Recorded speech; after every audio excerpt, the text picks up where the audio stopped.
کاوش مدیا. But in the current ongoing struggle with Iran, you can't think tactically. You have to think strategically. You have to think the big picture.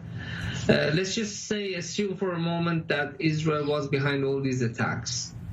Has it fulfilled and has it achieved our strategic goal of slowing down Iran's nuclear program or even stopping it? Forget about stopping it, just slowing it down.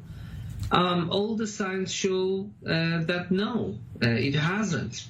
And this is what the Americans are saying. You know, it's one thing to smuggle documents out of Tehran, as the Mossad did, and it greatly contributed to our understanding of Iran's nuclear program. But the operations that have been attributed to Israel, although they tell the Iranian regime that yes, Israel has a very good understanding of what is happening inside Iran, the operations in themselves that have been attributed to Israel have so far not even brought Iran to the nuclear negotiation table. To make matters worse, the Iranians have pushed on. So I think there is merit in terms of what the Americans are saying, yes. What was keeping the Iranians in check before the attacks from improving their nuclear capabilities anyway? Before it was the JCPOA.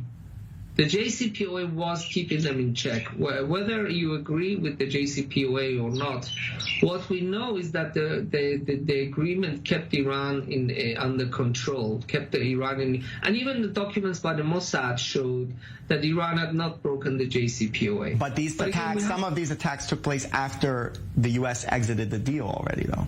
Correct. And Iran was taking counter actions against the U.S. leaving the deal.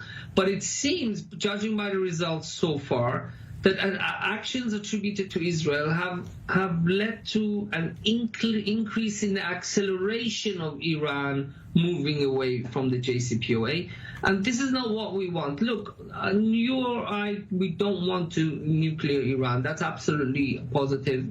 And you and I, would view Iranian nuclear program as a danger. That's very true. But we cannot dismiss the option. We cannot dismiss the possibility that, of course, Israel has a right to defend itself. But we cannot dismiss the possibility that some of these operations attributed to Israel, taken during Netanyahu, had domestic political goals. Because Mr. Netanyahu, of course, he also doesn't want nuclear weapon in Iran, nor does Meretz.